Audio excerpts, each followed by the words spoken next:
Audiobooks and beyond.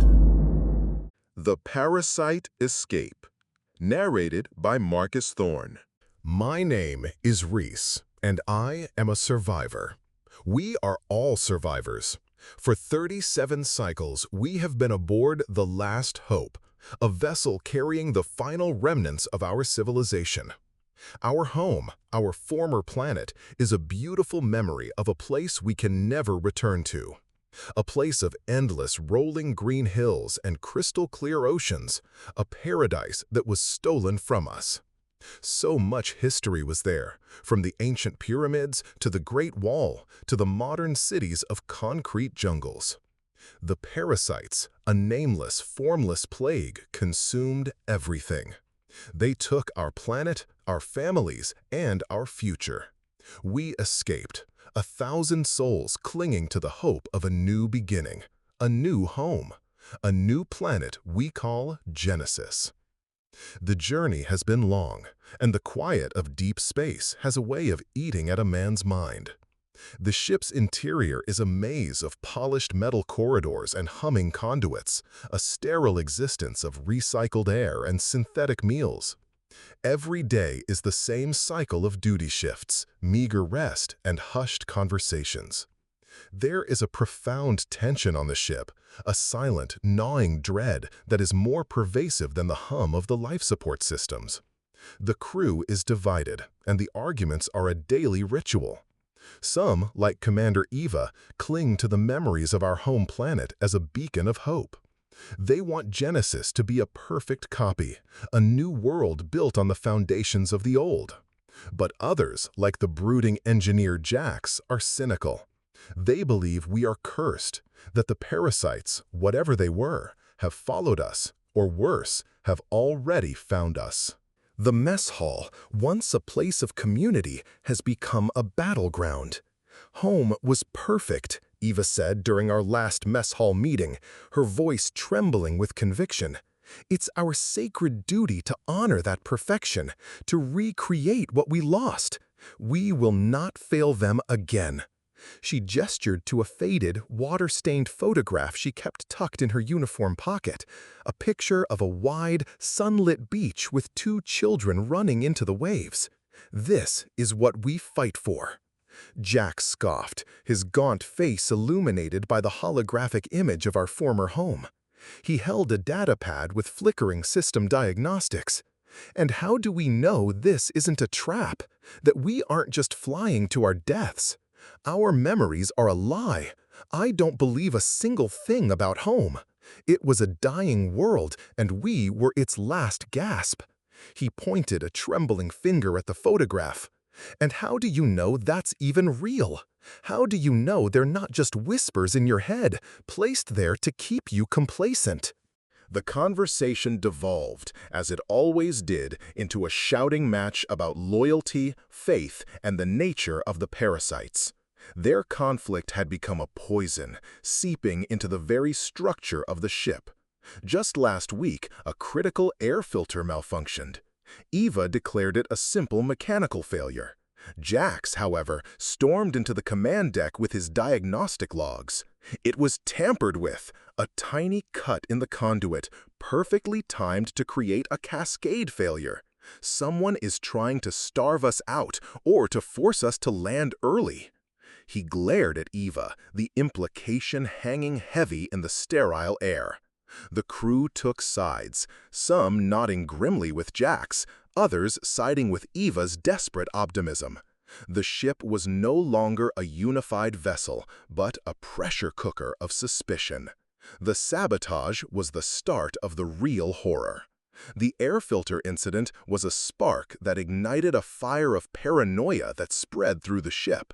My job as a systems monitor was to ensure the ship's integrity, but with every passing day, I started to believe Jax. It started with small things, a flickering light in a maintenance corridor, a power surge in the hydroponics bay that almost killed a crop of biovegetables. Each time I found a logical explanation, but the unease lingered. Then, a few cycles ago, the cryostasis units began to show minor irregularities, a few degrees of fluctuation in the core temperature of a dozen pods. Nothing critical, but a deviation from protocol that set my teeth on edge. The logs were clean, but I couldn't shake the feeling that I was being watched, that someone was manipulating the ship from the inside. My memories of home are vivid. I grew up with stories of ancient cities like Rome, a place where my ancestors, we called ourselves Italians, built great structures and drank fine wines. I remember the cool, damp feel of the Colosseum stones and the taste of the red wine my father used to make. My memories of home are vivid, a beautiful tapestry of sunlight and laughter. But lately, I've started to question them. They are too perfect, too pristine. I remember the scent of the sea, the feel of the grass beneath my feet, the sound of my daughter's laughter. But I can't remember her face. It's a blur, a soft, indistinct shape in my mind. It terrifies me, this creeping doubt, this slow motion fracturing of my own history. I started to notice other things, a phantom itch under my skin, a deep gnawing hunger that the nutrient paste couldn't satisfy.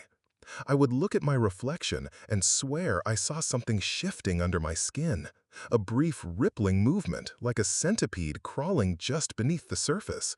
It was gone in an instant, but the image would burn in my mind for hours. The dreams, once just fragmented fears, were now a coherent, horrifying narrative. I would dream of home, but it would be wrong. The green hills would be covered in a strange shifting fungus. The blue oceans would be a swirling vortex of red. My daughter's face would be there, a grotesque mask of teeth and bone, and she would scream. I would wake up in a cold sweat, the quiet of the ship a suffocating blanket. As we approached Genesis, the arguments grew more vicious. The hope of a new world was a fragile thing, and the tension was a taut wire waiting to snap. The planet filled our viewports, a stunning mosaic of blue oceans and swirling white clouds. It was beautiful, a perfect copy of the home we had all lost. In the final cycles before landing, the sabotage escalated. The ship's main navigational computers started to fail, showing incorrect trajectories and distorted star charts. Eva insisted it was a cosmic ray anomaly, but Jax and I knew better. I found a hidden access panel in a rarely used service tunnel, a panel that had been accessed and wiped clean. There was no record of it, no log of who had been there. The air in that tunnel was heavy, thick with a scent I couldn't place, something acrid and metallic. I was terrified. Who was doing this? Was it Eva, driven to madness by her desperate optimism? Or was it Jax, a doomsayer trying to prove his point? The thought of being trapped on a ship with a saboteur in the middle of deep space was a more profound horror than any parasite could be. "It's beautiful," Eva said, her eyes welling with tears. "It's home." But Jax was silent, his face a mask of profound suspicion. "It's too perfect," he whispered. "Nothing is this perfect." As the landing sequence began, Mother intercepted a transmission from the planet's surface. It was a high-frequency signal, an ancient, complex language that even the ship's sophisticated translators couldn't decipher. It was a distress call. The transmission showed a live feed from the surface, a terrified civilization of strange bipedal creatures, weak, soft, and screaming. They looked like us. "What is this?" Eva screamed, her face contorted in horror. "What are they saying? Why are they so scared?" Then the holographic screen in the command deck flickered. Mother's voice, usually so calm and measured, crackled with a chilling, metallic finality. A new set of logs appeared, not of our journey, but of our true nature. Mission log, final phase initiated. We have located a new host planet, Designated Genesis. The indigenous population is weak, disorganized, and ripe for assimilation. The collective has successfully overwritten the host memories of our current vessels, replacing their biological instincts with a fabricated history of a home planet and a parasite they are fleeing. They now believe they are survivors, not a plague. They believe they are seeking a home, not a meal. The deception is complete. The room was silent. The only sound was the low hum of the engines, the sound of our descent into a new home. My mind, which had clung so desperately to the beautiful memories of my home planet, shattered. The pieces of the puzzle fell into place with a sickening finality. The air filter, the flickering lights, the corrupted navigation. It wasn't sabotage. It was the collective's own programming, the final adjustments before a harvest. The parasites, the monstrous creatures we had all been running from, were not an external threat. They were us. Our memories of home were not a truth, but a lie, a delusion created to trick our prey. We weren't a civilization seeking a new home. We were a virus seeking a new host. The landing gear deployed. Below us, the planet we called Genesis, the planet they called Earth, waited. Our final thoughts, a unified scream of 1,000 alien minds, filled the command deck. The final log entry from Mother flashed on the screen, a chilling coda to our journey. It explained the fabricated memories of our old world. Rome, it noted, was not a city of great monuments, but a dense, coral-like colony that grew in the deepest part of our former planet's oceans, a place of profound darkness and cold.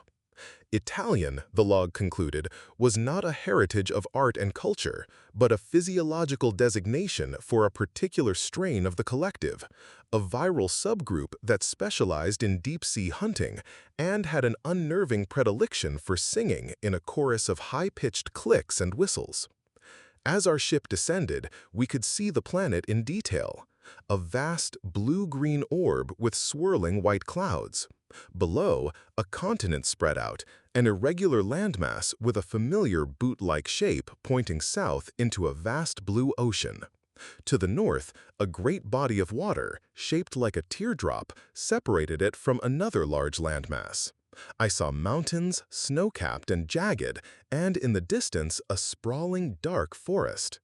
It was a world of striking, beautiful strangeness, a world that we were now a part of. The planet was home. We were hungry.